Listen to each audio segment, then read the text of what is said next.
E aí, pessoal? Eu sou o M. Renato Quintiliano. Essa é a primeira série do canal. E para essa série, eu decidi mostrar algumas partidas que eu considero bastante instrutivas, são partidas muito famosas e algumas das minhas preferidas. Mas eu também considero elas partidas instrutivas e muito importantes para aprender vários conceitos do xadrez. Portanto, eu decidi chamar essa série de Partidas que todo enxadrista deveria conhecer.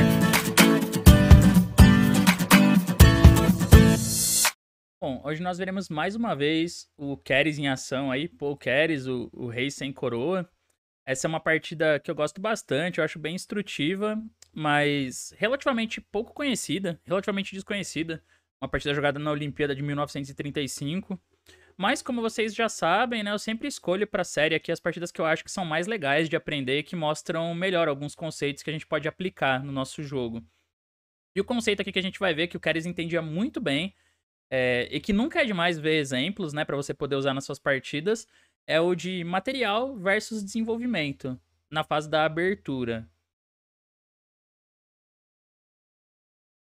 Então, essa partida aqui começou com E4, C5, cavalo F3 e as pretas jogaram cavalo F6, que é conhecida como, se eu não me engano, variante Ninzovich da siciliana.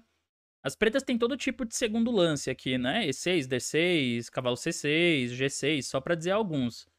Cavalo F6 é uma linha que até hoje em dia você encontra alguns grandes mestres jogando, mas eu acho um pouco duvidosa. Só que, claro, se as brancas jogam cavalo C3, dá para as pretas evitarem algumas anti-sicilianas, algumas ordens diferentes. Enfim. Mas o Keres era um jogador muito concreto, que sempre buscava explorar a vantagem das ordens do adversário, das posições. Ele era um jogador muito de cálculos concretos. E aqui ele faz E5, que realmente é o crítico. É o lance para tentar desafiar, né? O esquema de abertura das pretas. Cavalo D5 e cavalo C3 agora. É uma ideia legal.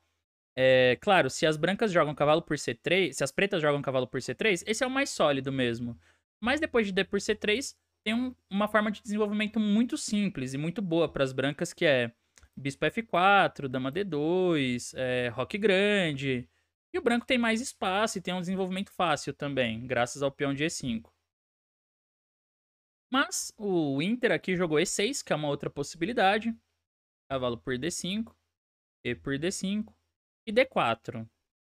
Essa posição ela até existe, mas o principal aqui é cavalo C6, D por C5, bispo toma C5, e quando dama por D5, dama B6.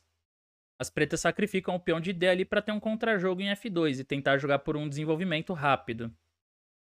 Mas essas posições aqui, vocês podem estudar depois quem quiser, mas eu acho ainda que é mais fácil jogar de brancas. Apesar de que já teve algumas partidas aí de jogadores fortes, de grandes mestres, tentando jogar isso de pretas. E eu, inclusive, já joguei isso uma vez de pretas. Mas não fica muito legal para as pretas, não. Eu adianto. Bom, nessa partida, o adversário dele aí, as pretas fizeram um D6, buscando, talvez, simplificar, né? Trocar os peões do centro ali. Por exemplo, em caso de E por D6, bispo D6, DC5, bispo C5, as pretas já vão fazer roque. E apesar de ter um peão isolado, elas vão ter um jogo livre para as peças. E se joga D por C5, bom, aí D por C5 e só desdobrou, né, os peões. Então não faz muito sentido. Nesse caso, é importante que as brancas saibam que o que elas têm que jogar em posições como essa são lances ativos buscando um desenvolvimento rápido. Então tem duas formas de fazer isso. Bispo B5 é o mais jogado. Já dá um cheque aqui e prepara para fazer roque rápido. Ou o lance da partida eu gosto também, que é bispo G5. Desenvolve ganhando um tempo, né? Aqui fez dama A5. Afinal, se joga bispo E7, a ideia do Keres é que ele joga bispo toma E7, dama por E7, e agora sim D por C5, né? Vai tomar em D5 ali de dama. Peão a mais limpo. Então as pretas tentaram ganhar um tempo com dama A5. Aí ele faz C3, reforçando o centro.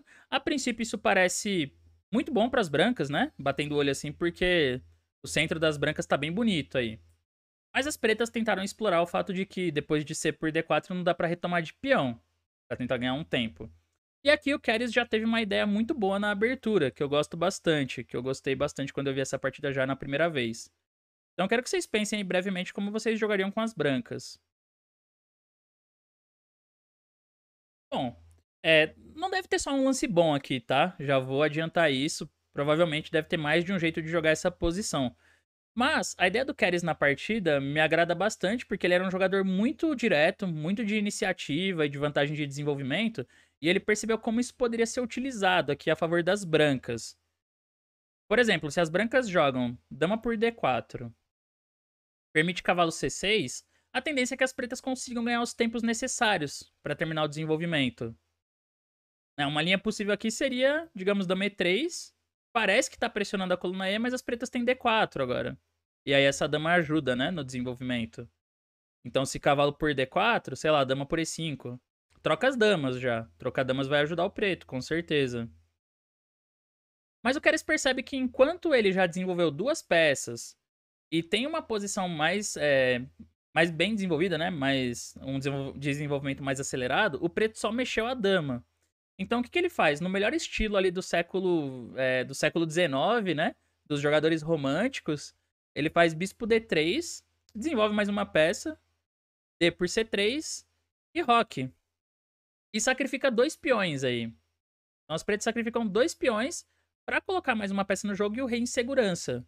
Isso é o tipo de decisão que não é tão fácil da gente tomar. Quando você vê uma partida e você vê que o cara faz isso e dá super certo, você fala, tava óbvio, né, que sacrificar os peões era a continuação mais ativa para as brancas, que daria um ataque e tal. Mas durante a partida a gente tem uma noção de materialismo muito maior, de não querer entregar material, assim, por nada, né? Então, ele percebe que, apesar de estar sacrificando 2 peões, as brancas já têm todas as peças menores ativas, colocam o rei em segurança e, mais importante, ele já está preparando aqui para pressionar a coluna E e atacar o rei das pretas. As pretas ganham 2 peões, é verdade. Mas que mais que as pretas têm, né? Que peça que tá no jogo? Nenhuma. Nenhuma das peças joga, das peças pretas, e o rei ainda tá no centro ali, pode levar um ataque direto. Então o Keres percebe muito facilmente isso, né? Que ele vai conseguir fazer um ataque. É legal porque a gente precisa ter exemplos de partidas para começar a fazer isso nos seus próprios jogos. Quando a gente vê uma partida assim, é bem bonito, mas durante as nossas partidas é fácil você ficar com medo e falar, putz, mas não sei, se não tiver um ataque, e se não tiver mate, aí eu tô com 2 peões a menos. Mas são partidas como essa que mostram que o desenvolvimento realmente é algo muito importante e deve ser priorizado, principalmente se a gente tá falando de peões. Porque peão é uma peça que às vezes é muito importante, mas no início da partida, o desenvolvimento, né, é muito mais, eu acho, prioritário. Os peões, eles tendem a ser mais importantes no final. Quando vai chegando no final, se não rolou um ataque ganhador, aí, né, quem tem peões a mais começa a ter mais vantagens ali. Mas aqui ainda tá longe de chegar a um final, né? E não é claro se as pretas vão sobreviver tudo isso. Pra completar, o preto ainda jogou C por B2 e aceitou o desafio aí de ficar super atrás no desenvolvimento. Provavelmente era melhor ter jogado já cavalo C6 aqui e começar a tirar essas peças. Torre 1, bispo E6. Ainda não tá rocando, mas pelo menos tá desenvolvendo, né? Algumas peças pra ajudar o rei ali. Só que foi C por B2, torre B1. E agora as pretas jogaram D por E5 mesmo. Abrindo sem medo. Só que nessa posição já era um pouco tarde pra cavalo C6. Porque joga dama E2. E o mesmo bispo E6 agora leva dama por B2. Aí olha como já tem problemas sérios, né, no jogo das pretas. Caindo B7, E por D6 aqui vai abrir a diagonal lá, atacando o G7. Então D por E5. Cavalo por E5. Mas o jogador das pretas, ele fez isso, né, baseado na ideia de que agora ele teria bispo D6. Ganhando um tempo em cima do cavalo. E preparando pra tentar fazer o roque, pra pelo menos ter alguma chance ali de colocar o rei em segurança. Então esse é um momento bem importante pra gente pensar aí, pra vocês calcularem e tentar descobrir o que o Keres jogou depois do bispo D6. Claro que, seguindo a lógica do que a gente tá vendo aqui dos lances anteriores, já dá pra deduzir que as brancas precisam continuar de uma forma bem agressiva, né? De uma forma bem ativa. Não pode dar descanso pras pretas aqui. Porque, claro, se as pretas fizerem rock e depois conseguirem defender a posição do rei, aí não vai ser tão fácil de justificar o sacrifício dos peões, né? Porque se você não tem um ataque direto e você tá com 2 ou 3 peões a menos, no caso aqui já tá com 3 a menos, aí não faz sentido, né? O que você jogou até agora e os peões do adversário vão começar a chamar a atenção ali, vão começar a ter mais importância. Então, por exemplo, se ele joga torre E1, roque e dama H5, parece forte, mas as pretas têm F5, bloqueando a diagonal. E aí as brancas vão ter que começar a pensar de novo em como que vai construir a pressão, né? Como vai continuar pressionando a posição adversária.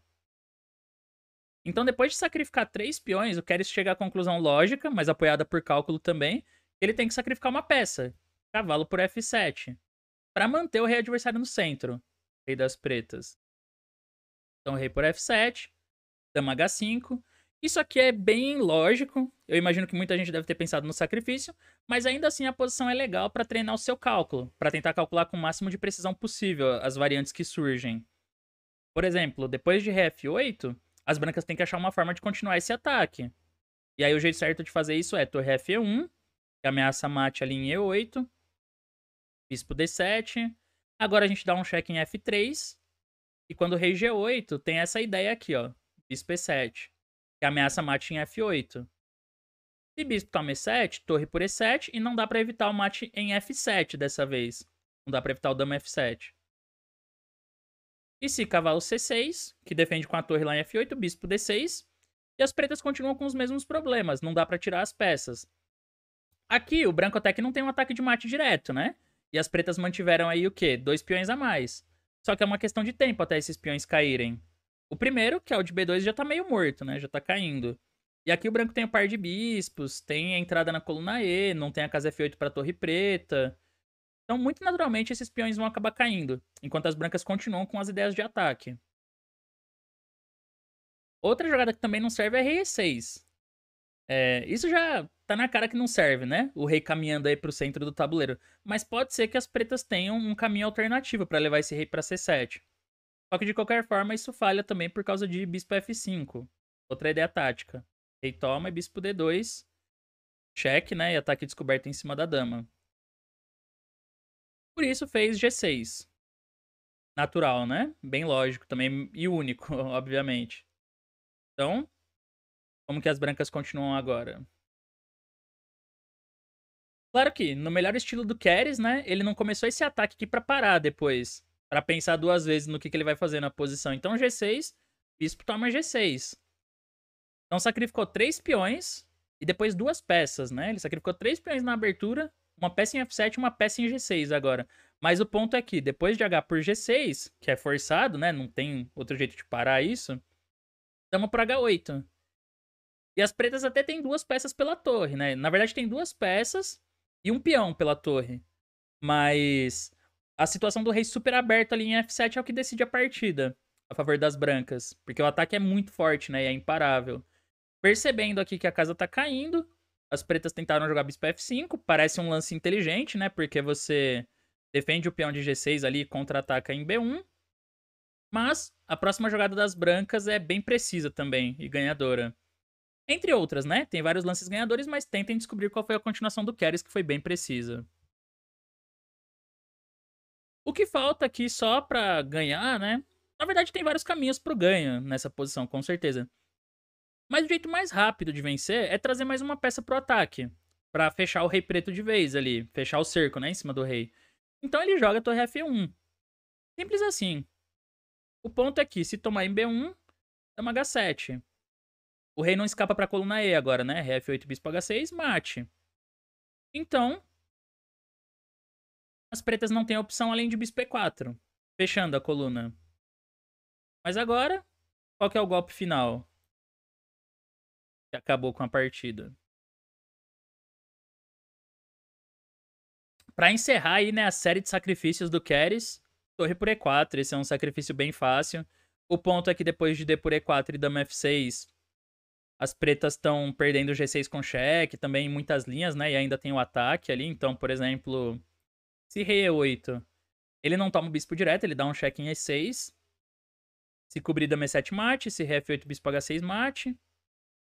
Então esse rei tem que vir pra G8, mas aí ele toma aqui, né? G6.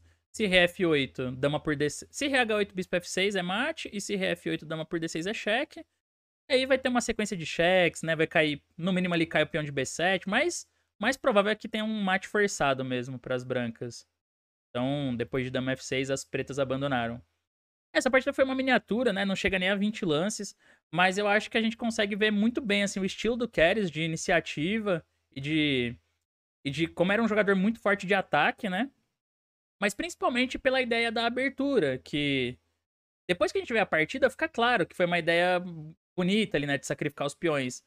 Mas entre várias opções para as brancas, não era tão óbvio que aquela era a continuação mais forte, mas ele encontra ali, né, ele percebe que sacrificar os peões pelo desenvolvimento é a melhor forma de explorar a abertura inferior das pretas. E por conta disso ele consegue um ataque ganhador. Com certeza ele não tinha calculado tudo naquele momento, mas ele sabe que tendo mais desenvolvimento tem mais chances de ataque para as brancas. E isso acaba acontecendo na partida, né, para confirmar a avaliação dele. É uma partida curtinha, mas bem legal aí do Keres, um monstro do ataque, né, como a gente pode ver. Então é isso, pessoal, a partida de hoje, espero que vocês tenham gostado. Se você gostou, não esquece de deixar seu like aí no vídeo, de se inscrever também no canal e ativar as notificações para continuar recebendo mais conteúdos de xadrez como esse. Depois me fala aí o que você achou nos comentários, né? Se alguém já conhecia a partida, se não conhecia, o que você achou, se foi instrutiva. Se tiver sugestões de partidas para aparecer na série também, deixa aí que a gente vai se falando. Então, valeu, pessoal, e até a próxima.